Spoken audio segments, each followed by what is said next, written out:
IVF treatments పై 20,000 discount. Doctor consultation మరియు ultrasound scan ను ఉచితంగా అందిస్తున్నారు. 49 అంటే సంతానం, 49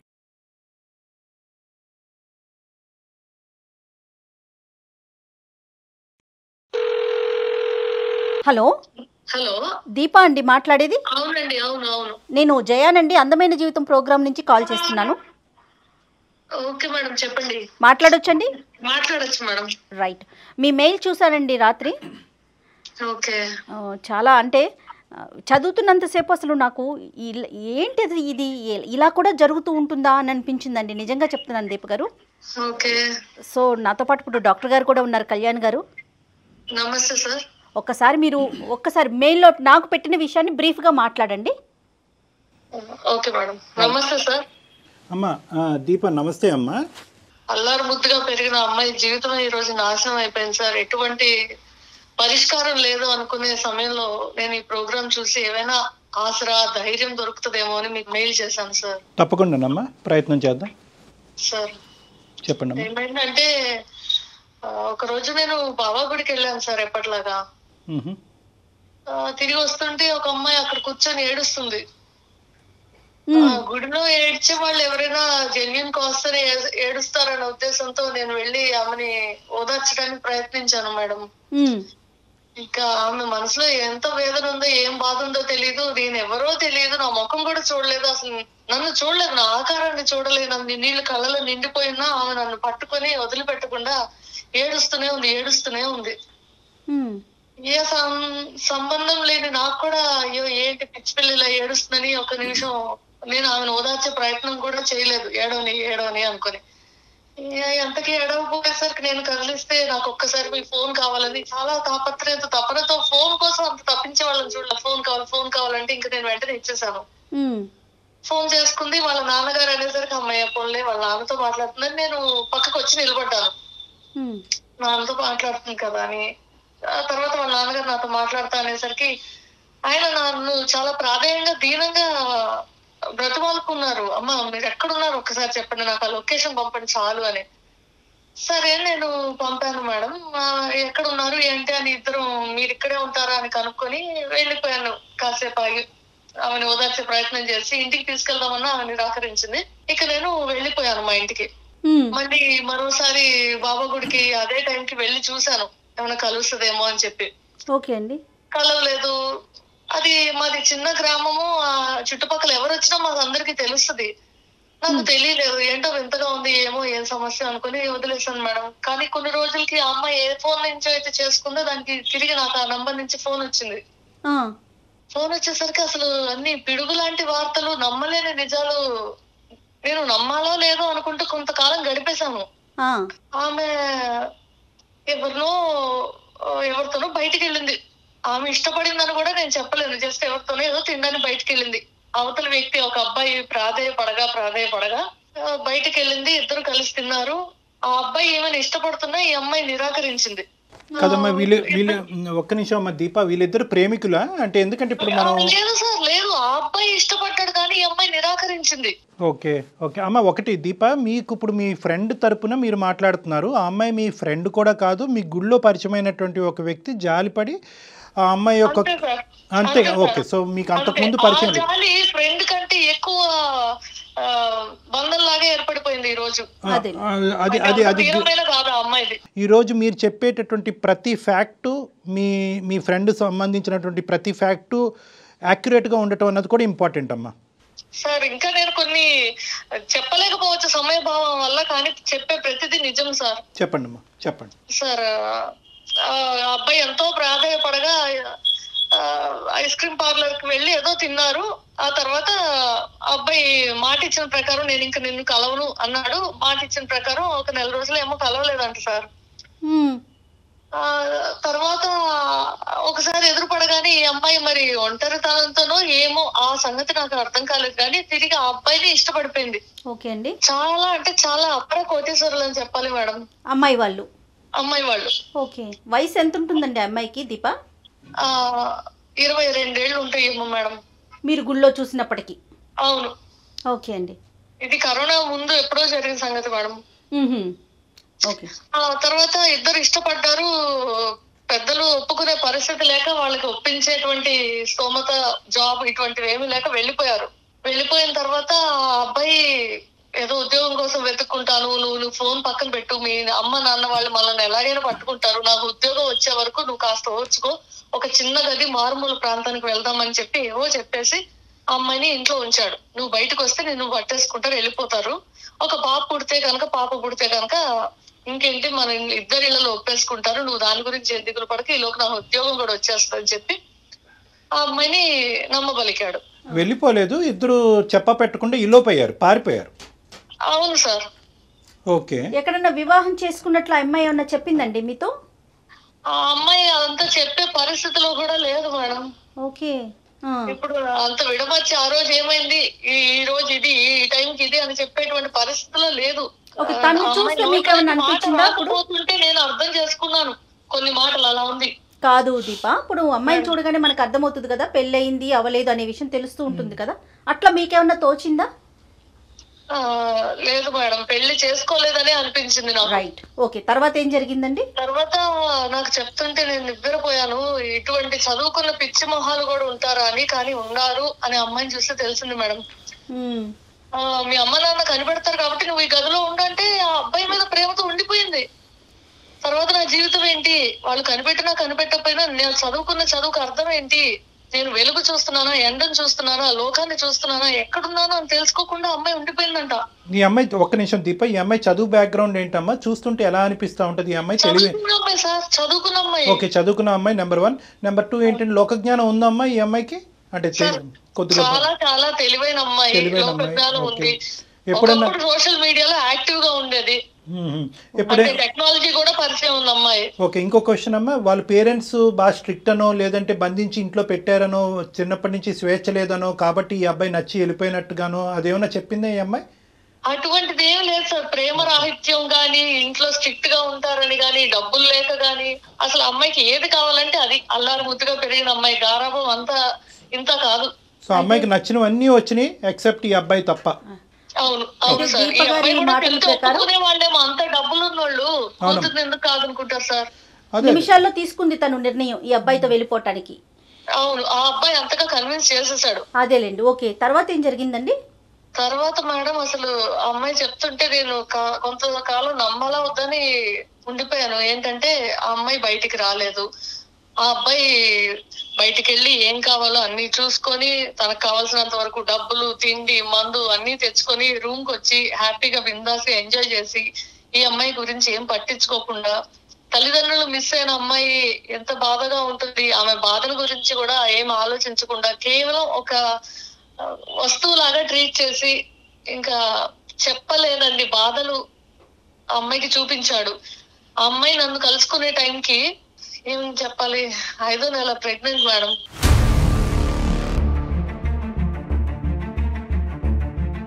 పెళ్లి కాలేదు, ఎవరికి తెలియదు, ఒక మెడికేషన్ లేదు, ఒక టెస్ట్ లేదు. My God. కడుపులో పిండం పెరిగింది అంతే, తిండి కూడా లేకుండా. ఇంకా త్రాసుడు వచ్చి తాగి అమ్మాయిని కాల్చేవాడంట, స్పృహ తప్పి పడిపోయిన సాడిజం అంతే, సైకోయిజం. అటువంటి చేసిన పనులు ఏమి చెప్పకూడదేమో మేడం.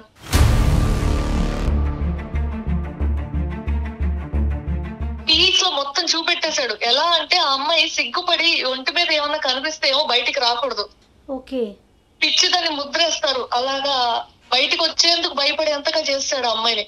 నలుగురిలో మొహం చూపించలేరు కదా మేడం. అవును అవును. మొహం మీద కాల్చినా, కొట్టినా, దెబ్బలున్నా, ఏమైనా ఎవరైనా అడిగితే ఏమో సమాధానం చెప్తారు. కాబట్టి ఎవరికి మొహం తనే చూపించుకోలేని విధంగా తనని తయారు చేసేసాడు. ఓకే. కాంటాక్ట్ విత్ పేరెంట్స్ అమ్మాయి ఎటువంటి ప్రయత్నం చేయలేదా వాళ్ళ పేరెంట్స్ తో? అంటే ఇంత లిటరలీ ఇది కిడ్నాప్ కిందే వస్తుంది, అంత ఇష్టమై వెళ్ళినా కూడా. అవును సార్, ఆ రోజు 5వ నెల బయటికి తెలిసింది, అంటే బయటికి తెలిసేంత కడుపు వచ్చింది. డాక్టర్ దగ్గరికి వెళ్ళలేదు కాబట్టి బయటికి తెలిసేంత కడుపు వచ్చి, తనకు అన్ని సూచనలు తెలిసాక నేను ప్రెగ్నెంట్ అని అబ్బాయికి చెప్పి, బాబా దీవెనైనా తీసుకుందాము, గుడికొద్దాము అని చెప్పి వచ్చిందంట. కాదు, ఇంత టార్చర్ పెట్టేటటువంటి ప్రయత్నం చేసినప్పుడు అంటే బేసికలీ ఇక్కడ ఏంటంటే ఇనీషియల్గా ఆ అమ్మాయి ఇష్టపడి వచ్చింది కాబట్టి అది కిడ్నాప్ కింద రాదు, అది ఇష్టపూర్వకంగానే వచ్చిందని అనుకోవటానికి లేదు. ఎప్పుడైతే కనుక ఈ అమ్మాయి టార్చర్ అనేటటువంటిది ఫేస్ చేస్తుందో బయటపడేటటువంటి ప్రయత్నాన్ని కూడా అతన్ని ఆపుతున్నాడో ఆటోమేటిక్గా అది కిడ్నాప్ కింద వస్తుంది. ఎందుకు ఈ అమ్మాయి వాళ్ళ పేరెంట్స్తో కాంటాక్ట్ చేయలేదు, ఎందుకు ఈ 5 నెలలు బట్టి ఇంట్లోంచి బయటకు రాలేదు, వీటన్నిటికి ఏమంటదమ్మా అమ్మాయి? సార్ మాది ఒక కుగ్రామం.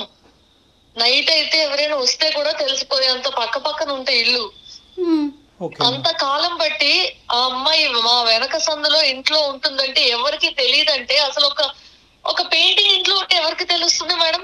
అది ఒక వస్తువు ఇంట్లో ఉంటే ఎవరికి తెలుస్తుంది? ఒక మనిషి వస్తున్నాడు పోతున్నాడు అంటే తెలుస్తుంది. కానీ ఓకే, ఇప్పుడు తర్వాత ఏం జరిగింది దీప గారు? ఆ తర్వాత అంటే ఫోన్లన్నీ లాగేసుకున్నాడా? ఫోన్లన్నీ లాగేసుకున్నాడు. అసలు అమ్మాయి దగ్గర ఏమీ లేదు మేడం. ఆడవాళ్ళకి కావాల్సిన మినిమం నెలకి ఏం అవసరం ఉంటాయి అవి కూడా లేదంటే చూడండి. కాదు డాక్టర్ గారు, ఇష్టానికి సైకోయిజంకి తనకి తేడా తెలియలేదంటారా అమ్మాయికి? అంటే ఈ అమ్మాయి నేను ఇష్టపడుతున్నాననే మాట కన్సిస్టెంట్గా చెప్తుందమ్మా ఈ అమ్మాయి? అవును సార్, ఇష్టపడింది. ఆ అబ్బాయి చెప్పిన ప్రతిదీ నమ్మింది. ఓహో నాకు ఇప్పుడు బాబు పుట్టేస్తే మా అమ్మ వాళ్ళ ఇంటికి వెళ్తే నమ్మేస్తారు, ఒప్పేసుకుంటారు, మా వివాహాన్ని మా బంధాన్ని అంగీకరిస్తారు అనేటువంటి అబ్బాయి ఏదైతే చెప్పాడో అది నమ్మేసింది. వాడి తరపున మీరు ఒక ప్రశ్న అడుగుంటే ఇందాక జయ గారు, వాడికి ఇష్టపడుతున్నాడు అంటే కనుక ఇక్కడ ఇష్టం ప్రేమ అనేటటువంటి మాటలకు మీనింగ్లెస్ లేదు. కేవలం వాడి ఉద్దేశం ఏంటంటే ప్రేమ లూప్లోకి దించి ఈ అమ్మాయిని ఏదో చేసి కిడ్నాప్ చేసుకుని తీసుకెళ్లి బలవంతంగా కడుపు చేస్తే కనుక సచ్చినట్టు ఎంత డబ్బున్న తల్లిదండ్రులన్నా కూడా దిగొస్తారు అనేటటువంటి ఆలోచనతో వేసినటువంటి పన్నాగం. ఎంతో అతను ఏమనుకున్నాడో అది చేసి చూపించాడు. ఆ అమ్మాయి కదా ఇబ్బంది పడతా ఉంది, మోసపోతుంది ఆ అమ్మాయి. కానీ ఈ అమ్మాయి ఈ రోజులు ఇలా కూడా ఉన్నారా డాక్టర్? అయ్యో ఖచ్చితంగా. నేను అదే చెప్పాను, నాకు మెయిల్ చూసినప్పుడు నాకు అర్థం కాలేదు అసలు. తర్వాత ఏం జరిగింది దీపా?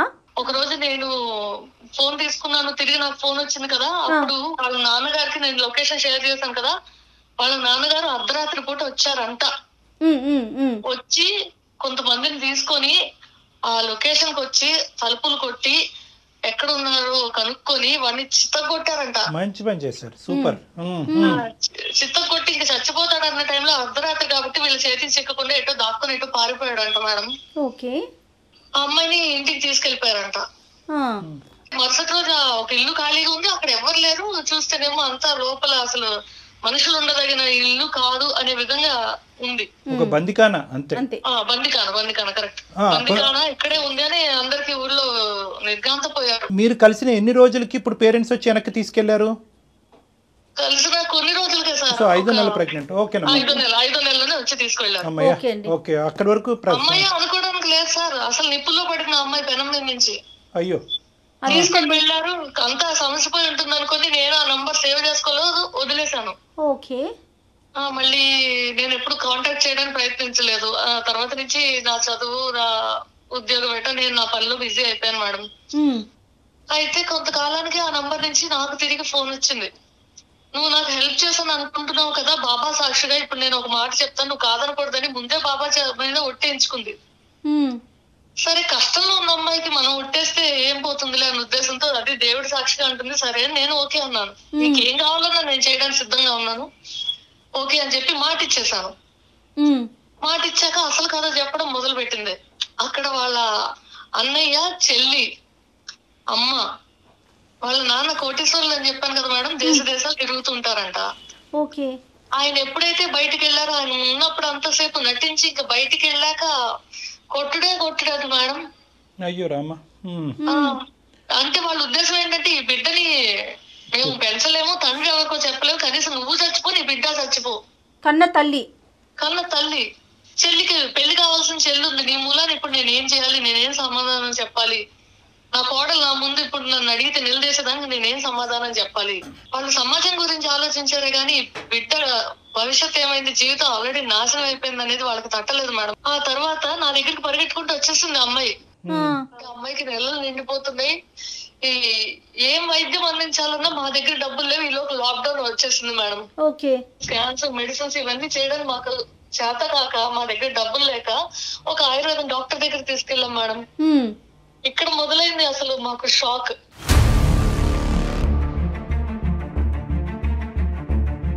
ఆ అమ్మాయికి వాడు తినేదాన్ని తినిపించేదాన్ని ఏదో కలిపాడంట మేడం.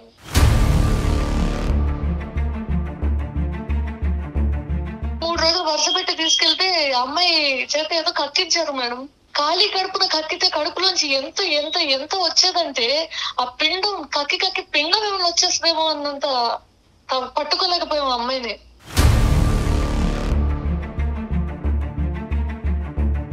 మీ దగ్గరకు వచ్చినా కూడా అతని గురించి ఆలోచించేదండి, పేరెంట్స్ గురించి ఆలోచించేదా? అసలు పేరెంట్స్ బాధ పెట్టారనేది తప్ప నాకు ఆ అబ్బాయి కావాలి, ఇంత హింస పెట్టినోడైనా గానీ అబ్బాయిని ఏం నిన్నిచ్చేది కాదు. అబ్బాయి కావాలి. ఒక హిస్టీరిక్ పేషెంట్ కి కక్కాక తగ్గిపోయింది మేడం.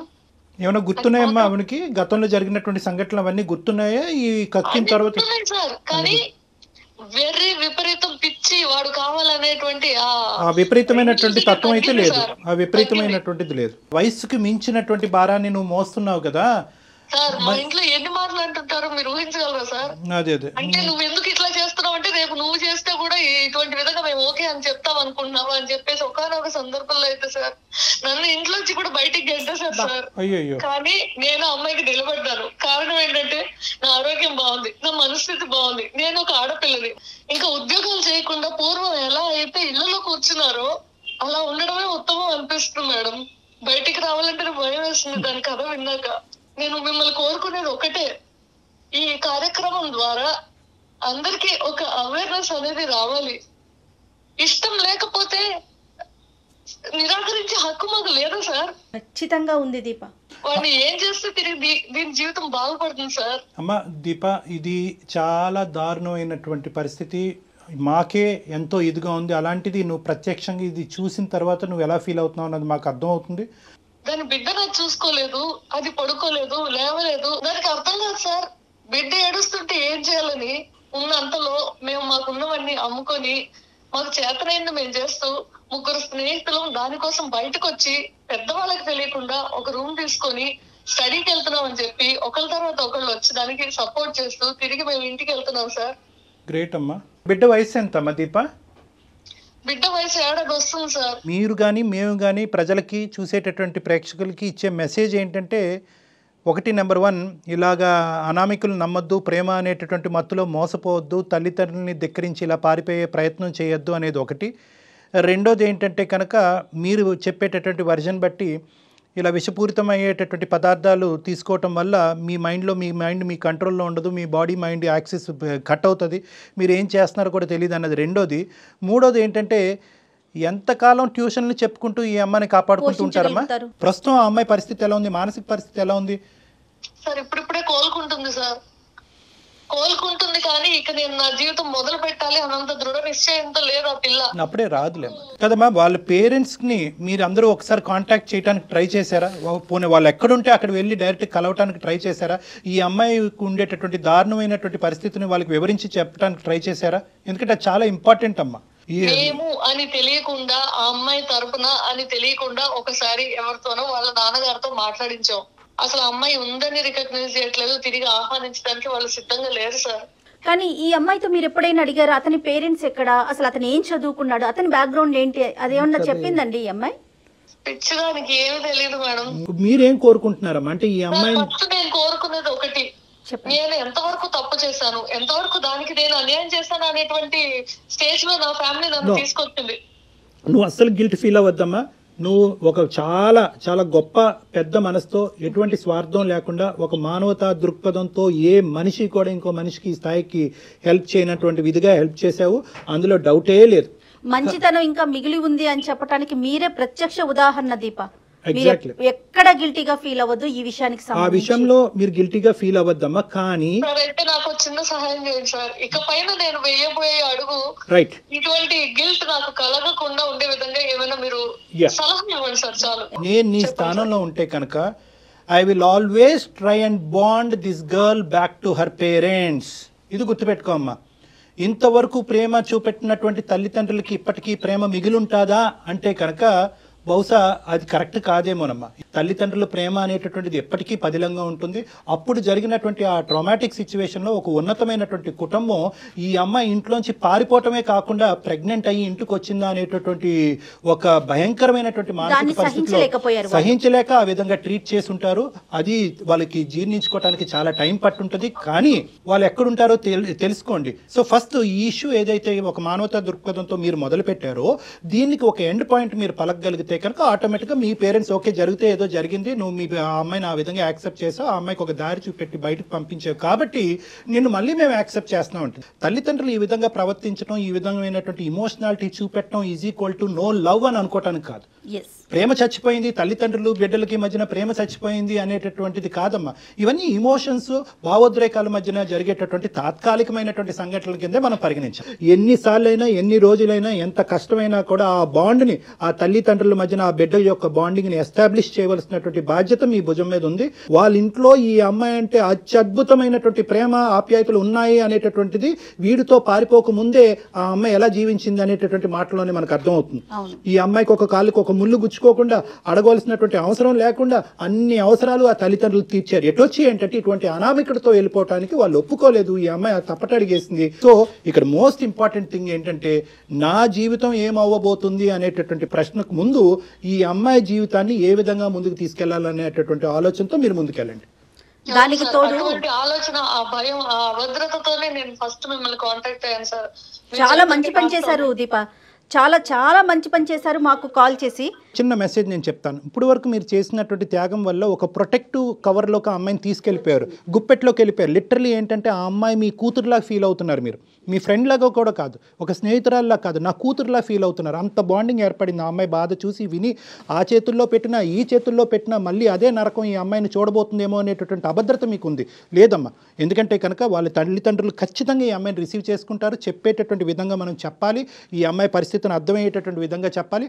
ఒకప్పుడు మీరు చెప్పలేకపోతే నా కాంటాక్ట్ నెంబర్ ఇవ్వండి, నేను ఆ పేరెంట్స్కి నేను కాంటాక్ట్ చేసి ఉన్న పరిస్థితిని నేను వివరించడానికి ప్రయత్నం చేస్తాను. ఆ విధంగా కూడా మనం ముందుకెళ్దాం. నా కష్టాన్ని అర్థం చేసుకుని మంచి మాట చెప్పారు సార్. ప్రేమ అనేటటువంటి మత్తులో మనం కంప్లీట్గా అందులో దిగిపోయి గుడ్డిగా ఒకరిని నమ్మేసి వాడితో వెళ్ళిపోయి వాడు ఇచ్చింది అలా తినేసి తాగేసి వెళ్ళిపోయిన తర్వాత ఈ జీవితాన్ని ఇలా నాశనం చేసుకున్న తర్వాత అయ్యో నా జీవితం ఏంటి ఇలా అయిపోయింది, ప్రపంచం ఇలా ఉంది అంటే కరెక్ట్ కాదు. ఆలోచన అనేది ఇంపార్టెంట్. తల్లిదండ్రులు మనకి ఇచ్చేటటువంటి మెసేజ్ ఆలకించడం అన్నది ఇంపార్టెంట్.